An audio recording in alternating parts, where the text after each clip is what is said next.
Severe weather, including the possibility of an isolated tornado, a growing concern here in the WRUF Weather Center as we're tracking a strong storm to move across the peninsula right before the Thanksgiving holiday. We first alerted you to this on our 10-day forecast about 8 days ago, and here it is moving into the Gulf of Mexico on your Monday. Look at the satellite. You can see the storm strengthening. You can see the rotation there with that area of low pressure. That spin is going to be the culprit. Ahead of the system, the warm air will surge in. Behind it, sharply colder temperatures. This will move up the East Coast. Big travel headache for travelers Tuesday night and early Wednesday. The good news is this will clear out in time for Thanksgiving Day, and it actually clears out here in Florida by the time many of you hit the roads Wednesday evening. But tomorrow, rain and thunder starts to spread across the peninsula. It'll be a light rain at first, and then it'll get heavier later in the day. There'll be some long breaks in it as well. But then the big event is the squall line of storms that form along this cold front. That's Tuesday night. It's out of here before we even wake up Wednesday morning, but in its wake, falling temperatures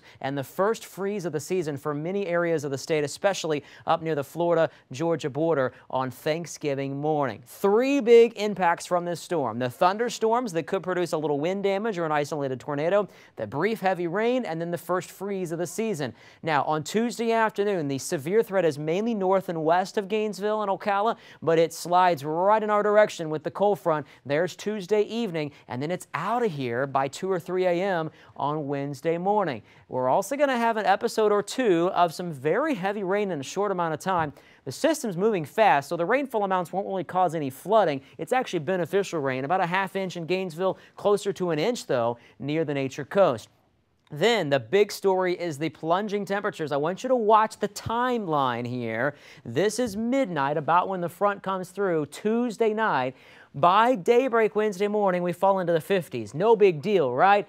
Well, this is now noon Wednesday. The temperature hasn't moved much. Then another surge of colder air comes in around sunset Wednesday night. We drop into the 40s. So if you're traveling Wednesday afternoon, Wednesday night, you need to take along the jackets and the sweaters. And then by Thursday morning, check it out. This is one particular forecast model predicting temperatures for the inland areas near the 30-degree mark, maybe even the upper 20s. So we're probably going to be below freezing for about 4 or 5 hours on Thursday morning. We'll have updated numbers as we get a bit closer.